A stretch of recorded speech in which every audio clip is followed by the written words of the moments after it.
Si se humillare mi pueblo, sanaré su tierra. Aquí comienza su programa, Aprendiendo de Gobierno Civil Bíblico. ¿Te has preguntado cuál es la forma de gobierno correcta propuesta en la Biblia para una persona, una familia y una nación? Tus respuestas aquí, con el doctor Ricardo Molina, director de la Facultad de Educación de la Universidad de las Naciones en Bucaramanga, Colombia. Bueno, les damos un cordial saludo, bienvenida para todos nuestros oyentes, para cada uno de los seguidores de nuestras redes sociales y por supuesto esta es su emisora Buscuenti Radio, porque recuerda que donde estás no es el final. Continuando con nuestra programación, estamos con la presencia del doctor Ricardo Molina, Juan Carlos Polanco, en nuestro segmento Gobierno Civil Bíblico, para lo cual les damos la bienvenida. Carlos, doctor Molina, ¿cómo están? Muy bien, Jorgito, gracias. Privilegio estar aquí, como siempre, los lunes y miércoles 4 p.m. para hablar sobre gobierno civil bíblico. Una propuesta no nuestra, una propuesta no de una organización, es una propuesta bíblica, una propuesta de Dios, que sí existe una forma de gobierno que produce libertad y prosperidad para todos. Saludamos a los que nos ven en directo y saludamos a los que nos verán en cualquier parte del mundo y claro, a cualquier hora del día, dependiendo en qué rincón del mundo te encuentres. Y esperamos que al vernos en este programa podamos ayudarte a iluminar el entendimiento en cuanto a la responsabilidad del gobierno civil bíblico, recordando que gobierno existe en todas las agencias, en toda la vida, gobierno existe. Y de eso estaremos hablando hoy, estaremos hablando de la iglesia y su trabajo social.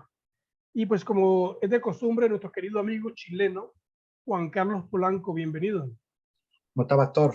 Jorge, bien, muchas gracias por hacerme parte de esto. Ya estamos día miércoles, mitad de semana, y como dice Pastor, una vez más tratando de hablar, de expresar las ideas de la verdad, las ideas de la Biblia. Esto es confrontante, porque esto que hablamos nosotros es impopular, es algo que va a contramundo. Los políticos no les conviene este tipo de gobierno que hablamos nosotros, porque les quita poder al político mundano. Sin embargo, ahí estamos, dando la lucha, este pequeño granito de arena cultural, digamos. Precisamente en mis redes sociales, en el Twitter, yo estaba escribiendo eso sobre la diferencia tan opuesta que existe entre la iglesia y el comunismo y cómo a un gobierno comunista, un gobierno con esta tendencia, no le conviene la iglesia, las ideas de la iglesia son totalmente opuestas y el comunismo por eso es el enemigo número uno de la iglesia. Siempre cuando una filosofía comunista se establece, lo primero que ataca es la iglesia, porque la iglesia se opone a sus ideas, porque la iglesia, pues el mensaje que da es un mensaje de libertad, un mensaje de identidad, un mensaje de prosperidad.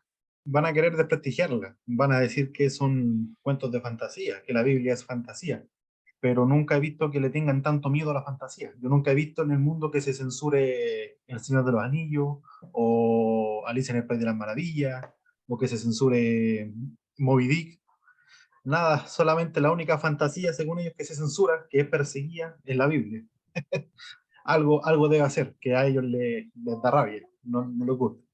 Claro, Y en esencia es porque pues la iglesia, que representa la idea del cristianismo, en su filosofía, pues lo que hace es crear en la mente y en el estilo de vida de los individuos un estilo de vida, no de dependencia al Estado, sino un estilo de vida donde la gente depende de Dios y la gente se vuelve próspera, trabajadora.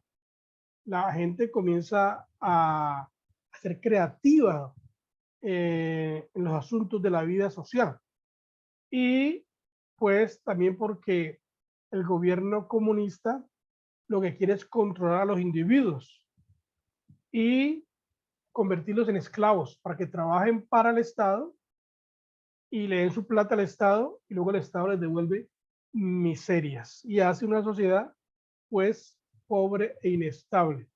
Bueno, esta semana ha sido una semana muy controversial en las redes sociales por lo que ocurrió el 1 de mayo, que fue el día lunes, con el discurso del presidente comunista socialista Gustavo Petro, y también con el discurso que dio la vicepresidenta, la señora Francia Márquez. Definitivamente estas personas cuando hablan causan mucho score, mucho dolor. Cuando hablan estas personas, como hablan ideas tan irracionales, pues hacen que la gente responda. Usted sabe que en Cali y en Colombia, hace 2 años, hubo un grupo al cual se le denominó la primera línea. Era un grupo de personas y jóvenes que comenzaron a tomarse las ciudades, a colocar obstáculos para que los carros y la gente no pudieran transitar, comenzaron a quemar propiedades privadas y comenzaron una revolución violenta en las principales ciudades del país de Colombia. Pues esta gente asesinó personas, esta gente quemó personas, robaron cosas, destruyeron propiedades privadas. Estas personas le hicieron mucho mal a la sociedad colombiana. Y un grupo muy grande de ellos está en la cárcel. Los agarraron y están pagando muchos años de cárcel. Pero lo más triste es que la vicepresidenta sale esta semana diciendo que está orgullosa de que ellos apoyaron a la primera línea. Una vicepresidenta de la República diciendo que está orgullosa de que apoyaron la primera línea, que apoyaron asesinos, ladrones, gente violenta que los apoyaron. Pues eso ha sido todo un escándalo y esta vicepresidenta está siendo demandada. Ya hay gente que, abogados que han puesto demandas en contra de estas expresiones y de estas ideas y de estos soportes, y que un personaje públicamente sin temor diga que sí, que ellos apoyaron a un asesino para que mate, a un ladrón para que robe. Wow, eso da mucho que decir, Juan Carlos. Exactamente, como yo decía el lunes, los que gobiernan hoy en día llegaron al poder gracias a este tipo de personas, avalando la violencia, mintiendo descaradamente, desprestigiando la institución, dejando mal a la persona noble, a la persona que trabaja, a la persona de bien, a la persona honrada, que eran unas personas que no querían ver un cambio, no querían revolución, no querían nada de esto, y glorificaron todo este tipo de símbolos. No sé si acá, no estoy muy conectado con lo que pasó acá en Colombia en el 2019, pero en Chile levantaron personajes de la primera línea, icónicos, y los idolatraban como si fueran dioses, como si fueran los nuevos símbolos, los nuevos mártires de la... Entre ellos había un perro negro con un pañuelo rojo, le decían el perro mata Paco, como el perro mata policía. Y los mismos era un perro que andaba ladrando entre medio de... Y lo levantaron, hicieron estatuas del perro, hicieron monumentos. Había uno que se llamaba, que le pusieron Paremán. ¿Por qué le pusieron Paremán? Porque andaba el escudo que usaba era una señaleta de pare, del símbolo pare. andaba con un escudo y él andaba encapuchado tirando piedra. Entonces eran personas que idolatraban y levantaron como si fueran dioses hoy en día.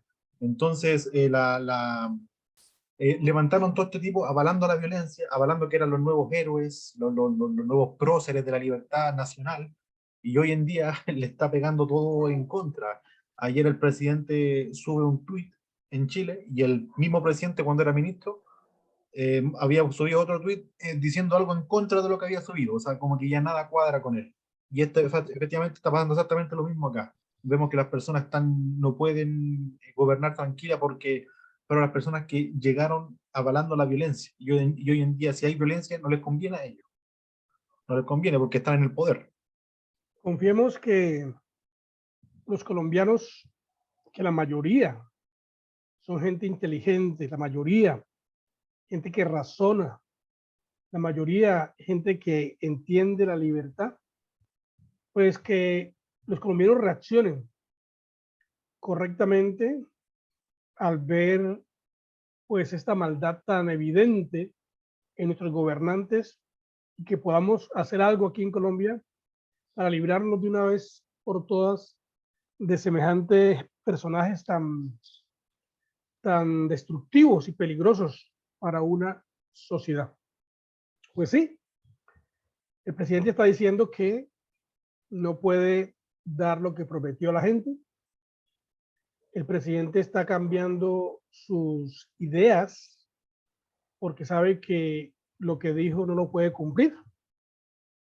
Lo que sí está ocurriendo es que por su política económica está llevando el país a una crisis. La gasolina subió 600 pesos y pues si sube la gasolina suben muchos productos. Entonces, pues los productos están subiendo. Supuestamente quieren ayudar a los pobres y eliminar la pobreza, pero esa filosofía que tienen tan incoherente no funciona, porque todo lo que están haciendo es creando crisis económica. La gente, con el dinero que puede ganar, no pueden comprar los alimentos básicos, porque el costo es muy alto. Bueno, pero hablaremos, Juan Carlos, de la iglesia. Déjenme comenzar hablando sobre la iglesia, su rol social, porque es muy importante. La iglesia históricamente ha sido muy clave en el avance de las sociedades, en el avance de la libertad, en el avance de una economía próspera, en el avance de familias saludables, en el avance de una buena educación, en el avance de la estabilidad, de la seguridad de una sociedad. La iglesia ha jugado un papel importante. Quiero comenzar, déjame te pongo esta diapositiva para que arranquemos con esta frase que escribí aquí, que dice: un gobierno civil cristiano no funcionará si la gente no es virtuosa, lo cual es un producto de la influencia religiosa de la iglesia. Gente virtuosa es un producto de la influencia religiosa de la iglesia. ¿Qué es lo que estamos diciendo, Juan Carlos, ahí con esa frase? Que si queremos una sociedad virtuosa, queremos un gobierno virtuoso, queremos gente virtuosa, pues lo que produce gente virtuosa, históricamente comprobado en cualquier parte del mundo, pues es gente que es cristiana, que hace parte de una iglesia, porque la iglesia lo entrena y lo prepara para ser un ciudadano útil para la sociedad. Entonces, un gobierno civil cristiano sin la iglesia no funciona. Y en Colombia tenemos 50 millones de personas. Y Colombia realmente es un país cristiano, de religión. Son muy poquitos los que se declaran, por decir algo, ateos. Son muy poquitos los que dicen que son musulmanes. Son muy poquitos los que dicen que tienen otras religiones que no tienen nada que ver con Dios, pero que tienen sus propios líderes, pero la mayoría de los colombianos pues creen en Dios. La mayoría de los colombianos profesan como su religión principal el cristianismo. Eso, pues, ¿qué demuestra? Que la gente tiene en cierto nivel temor de Dios. Y eso es lo que hace que la sociedad, pues, esté estable. Y cuando se deja de reconocer el trabajo de la iglesia o se quiere manipular o controlar, es donde se pierde el poder. Entonces, este es un mensaje para la iglesia colombiana, para los sacerdotes, para los pastores, evangelistas, para todos los ministros. No podemos permitir que el gobierno nos quite la autoridad local que tenemos y nos quite la fuerza que tenemos localmente para impactar nuestra sociedad. No podemos permitirlo. Recuerden de que el gobierno es una agencia, es parte de la sociedad, no es toda la sociedad, es una partecita chiquita. La iglesia también es una parte de la sociedad, también es pequeña, ¿no? La iglesia no es todo, pero sí es muy importante porque la iglesia es la que forma, la iglesia es la que educa, la iglesia es la que entrena, la iglesia es la que delinea cierto perfil de piedad en los individuos. Entonces, pues la iglesia ha jugado un papel importante y no podemos evitarlo, Juan. Exactamente, hay un libro, bueno, no un libro, es como una cartilla, un librito pequeñito, escrito por Stephen McDowell y Max Lyon, si no me equivoco, llamado Crimen y Castigo. Lo conozco. ¿Lo conoces? Él habla, la primera parte, el primer capítulo, habla y deja claro de que el pecado, la maldad del hombre, es a causa de la separación de Dios. El hombre en un intento de ser rebelde, se separa de Dios y causa, y ahí viene el pecado, viene el crimen, viene la maldad, viene el robo, violaciones, asesinatos, todo ese tipo de cosas. Entonces, el único que puede sanar un corazón pecaminoso, el único que puede sanar un corazón malo, es Dios. Y esa es la herramienta que tiene la iglesia que el Estado no tiene. Eso es lo que la iglesia puede hacer, que no puede hacer ni un asistente social, digamos, o ni un bono, ni un beneficio, ningún ministerio, o sea, hablo de ministerio de la igualdad, de la mujer, ministerio de esto, ningún ministerio público puede hacer lo que la iglesia hace, porque la iglesia transforma los corazones. Una cosa es que yo me porte bien porque hay una ley que me obliga a portarme bien, y otra cosa es que yo me porte bien porque amo a Dios y amo al prójimo. Entonces, la iglesia es la única que logra ese tipo de transformaciones. Por eso es útil y es por eso que Dios le entregó solamente a la iglesia y a las instituciones privadas el rol del trabajo social. ¿Por qué? Porque Dios es el único que restaura al drogadicto, Dios es el único que asiste y le da vida al vagabundo, a la viuda, al huérfano, es el único que ayuda de verdad al pobre, le cambia la mente al pobre. El Evangelio le cambia la mente al pobre.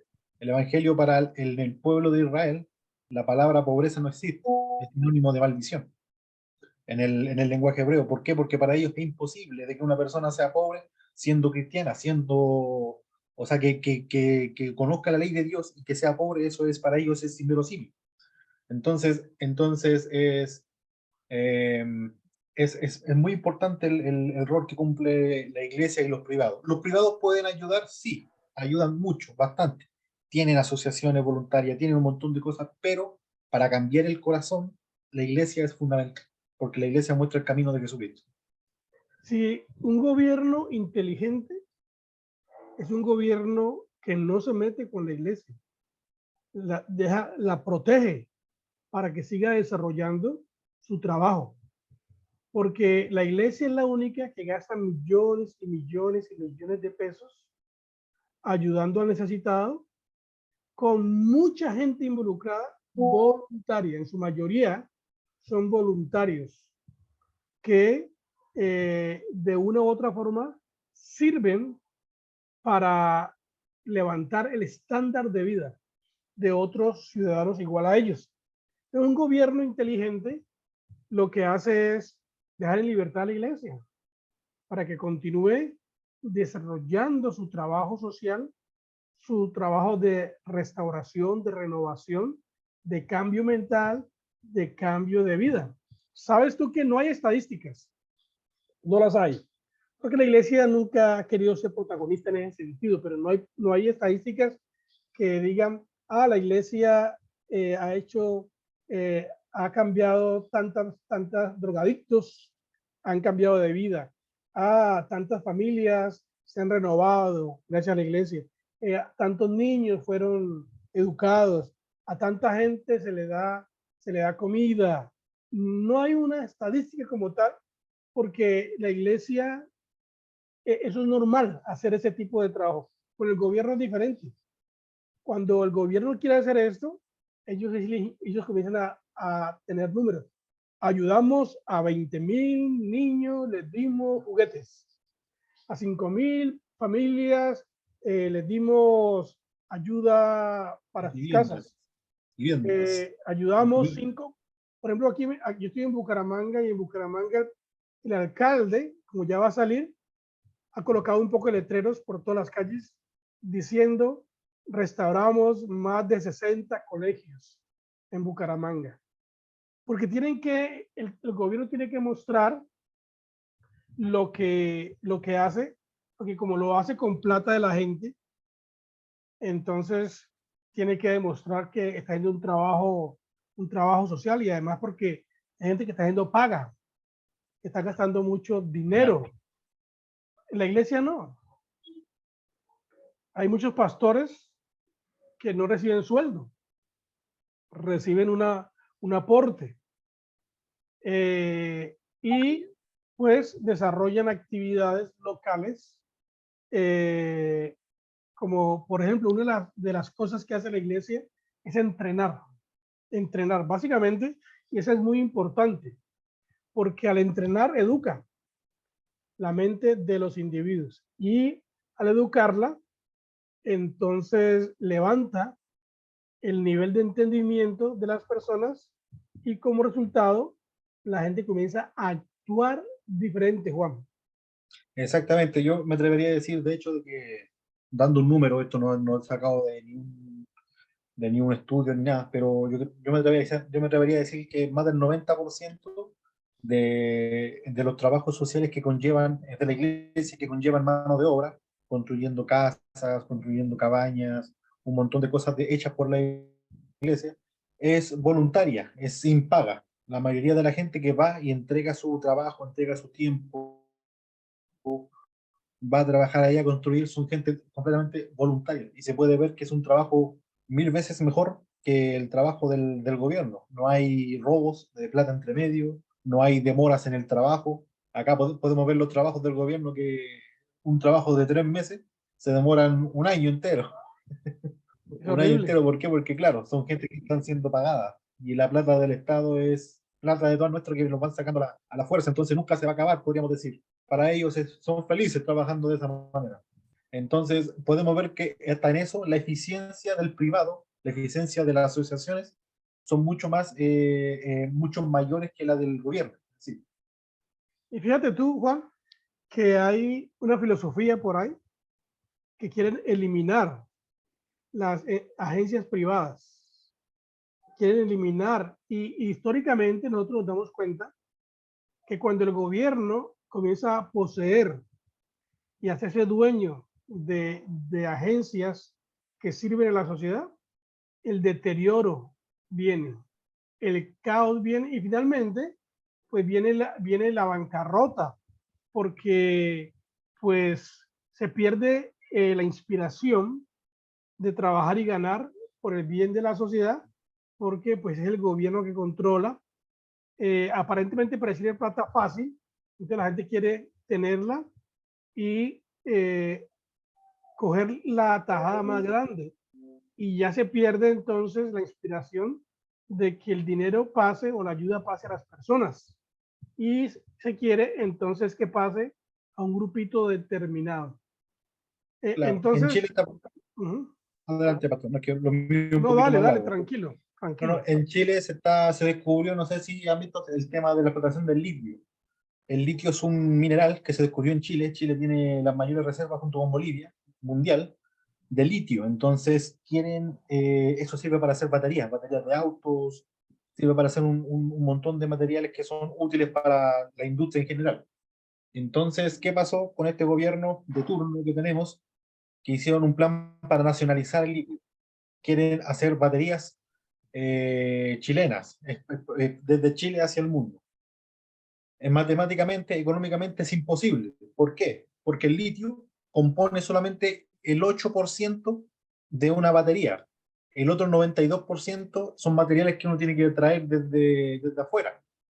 Entonces, invertir tanto para después seguir trayendo más de otros países para venderlo es irrisorio, no se puede hacer, pero como la gente que nos gobierna no sabe sumar 2 más 2, no sabe de economía, si supieran de economía no serían de izquierda, hacen este tipo de cosas, este tipo de leyes, porque son leyes populistas, que el litio de Chile no se lo van a quitar.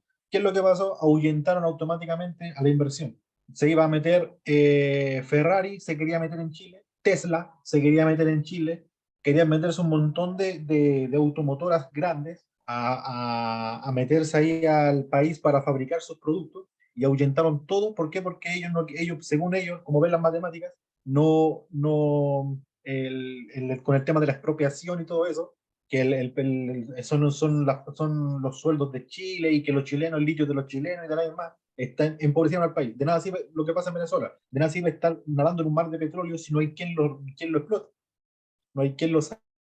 Y ahí está, o sea, que coman petróleo, igual que nosotros, que comamos litio, ahí va a quedar. Nadie va a querer invertir ahí. Hablando de expropiación, el presidente ya dijo que como la gente no quiere venderle sus tierras al gobierno, entonces el gobierno va por la tierra. Y tienen unas metas, pues, de tener determinada cantidad de tierra de propiedad del gobierno, supuestamente para repartirlas y que la gente, pues, las produzca y puedan tener sus ganancias. Lo dudo, porque pues el gobierno siempre quiere tajada, ¿no? De todo. Entonces, acordé de eso ahorita, Juan, cuando hablaste de expropiación en Chile, de que es una amenaza latente para los colombianos. Y pues la No, y iglesia, mata el ¿cómo? incentivo, mata todo, porque ninguna persona que trabaje para el gobierno va a trabajar como un privado. El privado va a hacer funcionar bien la empresa.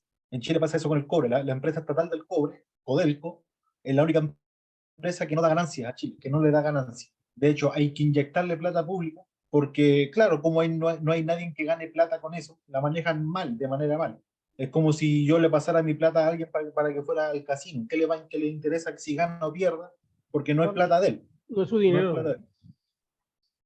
Bueno, queremos decirle a los líderes de las iglesias, a los que lideran las congregaciones como agencias, que estamos en peligro si continuamos queriendo unirnos al gobierno y recibir las migajas del gobierno. Escuche bien lo que voy a decirle.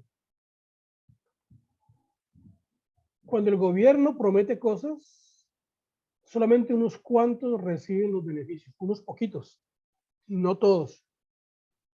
Y entonces eso quiere decir que comienza a venir a la agencia, esta iglesia, la agencia como iglesia, pues va a venir entonces la ruina, porque como la iglesia depende del gobierno y el gobierno no le va a dar nada, sino a unos cuantos, y el dilema es peor todavía, porque ese poquito que van a recibir los dineros del gobierno, ellos van a querer mantenerse con ese dinero para desarrollar sus acciones y no van a permitir que otra iglesia reciba, hablemos así entre paréntesis, determinado beneficio para trabajar. Entonces, eso va a limitar el trabajo de la iglesia, va a traer conflictos entre líderes locales, regionales y nacionales, porque eso va a mostrar a una dimensión muy grande la injusticia. Van a comenzar a decir, el gobierno le dio a esta iglesia y a mí no me dio. El gobierno le dio a este y a mí no me dio. Ahorita nosotros no tenemos ese problema, Juan. Se van a crear iglesias como si fueran negocios. Claro. O sea, solamente para beneficio de ganar algo del gobierno, van a crear iglesias, van a inscribir a lo mejor una iglesia, tal iglesia.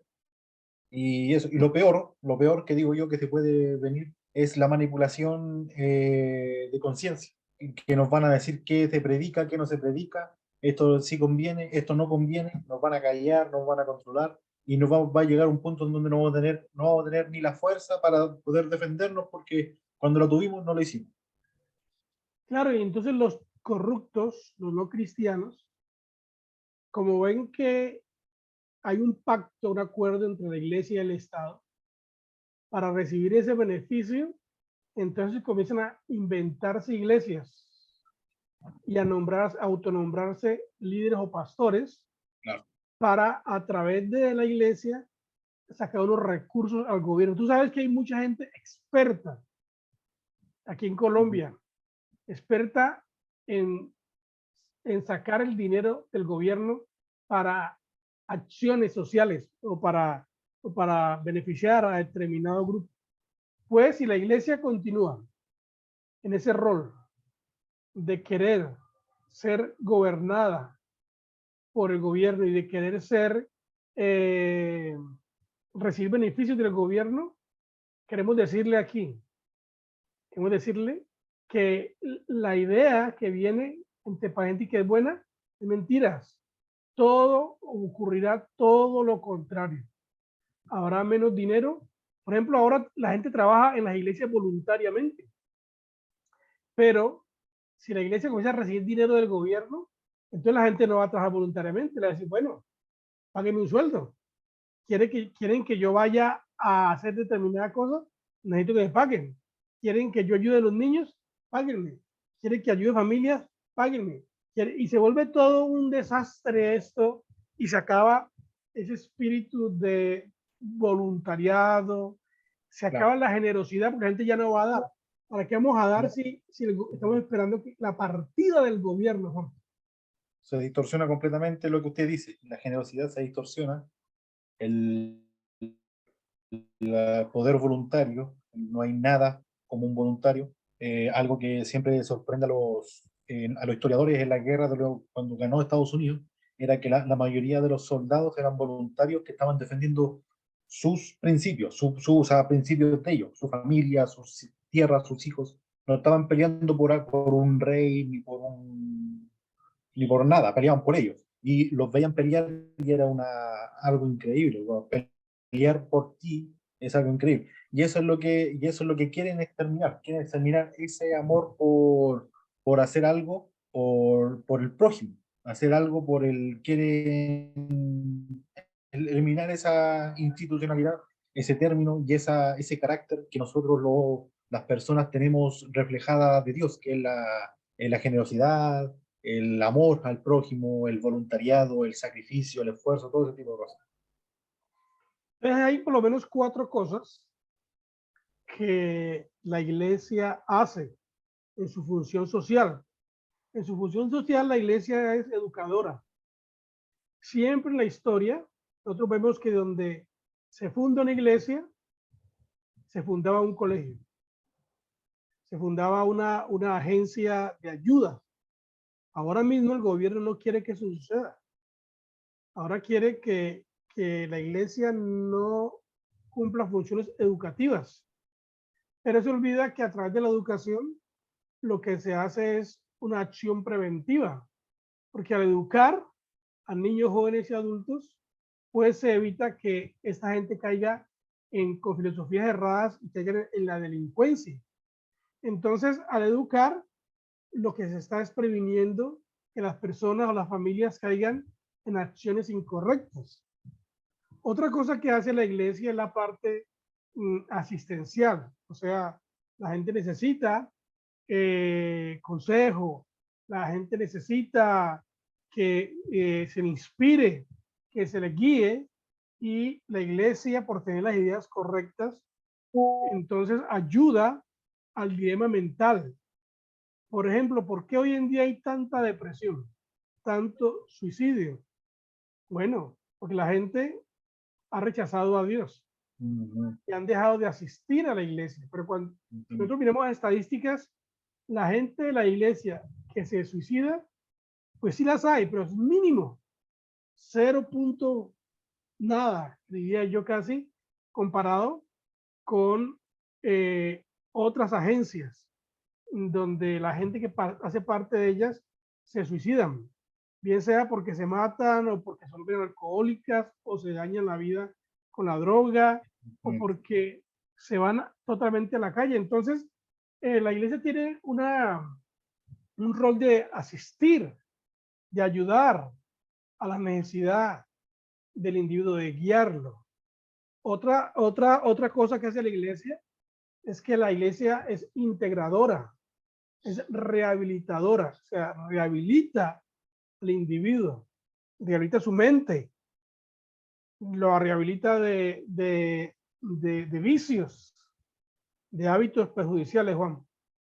Exactamente lo que usted dice. O sea, son personas que buscan la felicidad fuera de Dios, buscan sentirse complementados, buscan un propósito fuera del que Dios les tiene en sus vidas, terminan con depresiones, van a psicólogos y los psicólogos terminan recomendándole un montón de pastillas, medicamentos, pasan su día dopados, drogados, con una felicidad químicamente inyectada o inducida, y es algo que se está viendo reflejado en las generaciones de ahora, completamente buscando felicidad fuera de los estándares que Dios tiene para ti.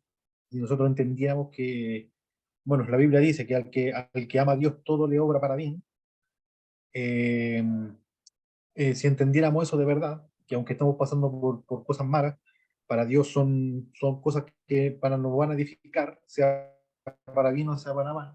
Eh, se acabaría completamente. Usted dice que hay montones de casos que están llegando y yo quiero animar a la iglesia a que se prepare. ¿Por qué? Porque van a llegar un montón de madres que abortaron a sus hijos, van a llegar buscando ayuda y la iglesia tiene que estar preparada para ayudar a este tipo de personas, que hayan personas, si alguno está escuchando, que esté estudiando algo relacionado con medicina, algo relacionado con ciencia, prepárese bíblicamente, prepárese de manera moral, porque van a llegar muchas personas necesitadas de la iglesia, necesitadas de Dios, y nosotros tenemos que estar ahí para ayudar. Van a llegar muchos jóvenes con depresión, muchas personas arrepentidas de haberse mutilado algún órgano, que a lo mejor te engañaron, que tú no eras un hombre, no eras mujer, y van a llegar arrepentidos, van a necesitar de Jesucristo, van a necesitar rehabilitación, y la iglesia es la única que puede hacer eso. Si no entendemos que la iglesia no puede hacer eso, vamos a dejar que el gobierno siga haciendo lo mismo y siga causando más daño a la sociedad. No estoy diciendo que el gobierno como institución hace daño.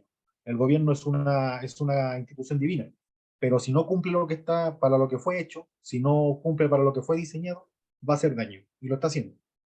Claro, y ya hemos dicho que el gobierno no ha sido diseñado para la ayuda social, para la asistencia. El gobierno no ha sido llamado para que cree orfanatos, ni para que haga colegios, ni universidades, ni para crear hospitales como tal. El gobierno ha sido creado para proteger la libertad y dejar que la empresa privada sea la que haga los colegios, sean los que hagan los hospitales, sean que hagan la ayuda social juntamente con la iglesia y con las familias. La familia es la base. Entonces, son 4 cosas importantes que la iglesia hace: educa para prevenir el mal, asiste para ayudar al que necesita orientación rehabilita al que tiene problemas. Y la otra cosa que es muy importante es que tiene una misión de acercar a la gente a Dios, o sea, es decir, evangelizadora. La iglesia no puede dejar de evangelizar. Y eso es lo que quieren, pues, quitar de la iglesia, pues la atacan a la iglesia. Y en este momento la iglesia está siendo muy golpeada, sobre todo porque sus líderes se están entregando voluntariamente, están entregando las perlas bíblicas, las están entregando al Estado para que el Estado tenga los méritos que no le corresponden. Pero quiero decir una cosa, por mucho que ataquen la iglesia, por mucho que quieran dañarla, aún aunque hayan líderes que están equivocados y se entreguen al gobierno y rindan las perlas bíblicas al gobierno, la iglesia no se va a acabar. La iglesia no van a poder exterminarla, porque la iglesia no son 4 paredes, la iglesia son personas. Exactamente. Son individuos que tienen una relación personal con Dios y voluntariamente deciden hacer lo correcto. No hacen lo correcto por imposición, no lo hacen porque el gobierno dice hágalo o porque una ley determinada lo dice, sino que lo hacen porque están bajo el temor de Dios. Entonces, ataques vienen. La iglesia está siendo atacada, pero nunca la van a poder eliminar. Le digo a este gobierno comunista, socialista, nunca la va a poder eliminar. En China comunista, la iglesia es la más grande del mundo, a pesar de que el gobierno no permite que se reúnan, a pesar que el gobierno no permite que hayan iglesias como las conocemos nosotros físicamente. Pero la iglesia en China es la iglesia más grande del mundo porque la gente no se concentra en 4 paredes. La gente en China sabe, los cristianos saben cómo es que funciona la iglesia, que la iglesia son personas, Juan. Exactamente, han caído todos los dioses paganos antiguos, han caído todos. Ya son mitología, ya son cuentos de fantasía. La única filosofía, podríamos decir, eclesial que se mantiene es la cristiana de manera voluntaria, porque hay otras religiones, pero son esclavistas. La islámica, la hinduista, la de los la de los Hare Krishna, todo ese tipo, son religiones que esclavizan al ser humano, lo esclavizan completamente, son radicalistas. Nosotros, los cristianos, somos voluntarios, somos de conciencia. El autogobierno es nuestro lema, es nuestro escudo, nuestro estándar, podríamos decir así. Hay un libro que estoy leyendo, está aquí en mi cuarto, se llama Dios y la justicia política, de Landa Cobb. Es un libro muy bueno. Estoy en el capítulo 10, 11 y habla y hay algo súper central que habla del gobierno civil y la ley civil y la ley moral. Y cómo la ley civil fue hecha para valerse del hombre. El hombre es la que, ¿cómo se llama? Es la que crea la institución del gobierno civil, el hombre es la que le da su voto, su aprobación. Ni siquiera Dios hizo eso. Dios en Deuteronomio 1, cuando le mostró su ley, su modelo de ley, podríamos decirle al hombre, le pidió su consentimiento, se lo pidió 3 veces, el consentimiento al hombre. O sea, no fue forzado, fue consensuado completamente.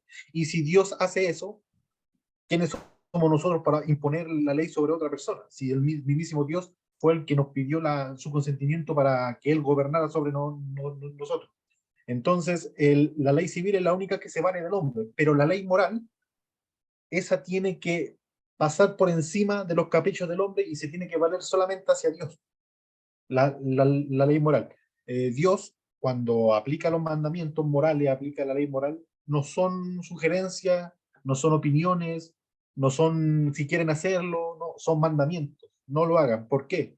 Porque hasta el momento la religión cristiana es la única que va en contra de los deseos, de los deseos mundanos del hombre. ¿Cierto? La religión antigua querían matar, creemos un Dios que nos deje matar. Querían tener relaciones sexuales, creemos dioses que nos dejen tener relaciones sexuales. La Biblia es la única que te niega, te prohíbe hacer ese tipo de cosas, te prohíbe ser infiel, te prohíbe ser malo, te prohíbe matar, te prohíbe robar. Y es la única que se ha mantenido. Es por eso que los filósofos, los próceres bíblicos, estaba hablando de Moisés, de Pablo, de Abraham, los que instauraron filosofías, no son considerados filósofos como Platón, como Aristóteles. ¿Por qué? Porque esas personas, ese tipo de personas, a pesar de que cambiaron el mundo occidental completo, el pensamiento bíblico cambió el mundo occidental completo, Pablo no es considerado filósofo porque él jamás habló algo de su pensamiento, jamás inventó algo, él solamente hablaba algo que ya estaba prescrito, que era la palabra de Dios. Jamás cambió una coma de eso, jamás cambió un pensamiento, jamás cambió nada. Entonces la ley es inamovible, la ley es absoluta, no se puede cambiar, y no se va a acabar nunca, porque si se mantiene así, no se va a acabar nunca. Siempre van a haber personas que la obedezcan y que hagan un pequeño remanente que están marcando una diferencia, ya sea Santa Bárbara, aquí en la vereda de Santa Bárbara, el grupito de personas que está haciendo una diferencia, educando una futura generación en una finca, ya sea en Girón, en la escuela que se hizo de nuevo, en Rosa Blanca, en un montón de cosas. Hay un grupito aparte que no se rige bajo la ley del mundo, que no se rige bajo una ley superior, a la ley que está por encima de la ley. Ese va a ser un buen tema para un programa que haremos más adelante. ¿Qué ocurrió en la reforma de Europa? ¿Cuál es el punto principal de la reforma americana? ¿Cuáles están las diferencias de estas dos reformas? Porque una pues caracteriza la reforma a hombres y otra no a hombres, sino a la Biblia. Bueno, el tiempo se nos ha ido. Gracias a todos los que nos ven, nos escuchan, nos verán. Aquí estaremos con la ayuda de Dios lunes y miércoles 4 de la tarde. Así que nos veremos la próxima semana con un nuevo tema, pero siempre hablando de gobierno civil bíblico. Una propuesta de Dios para una sociedad que sí se puede ser libre y próspera. Nos despedimos, Juan. Bendiciones del Altísimo. Bendiciones.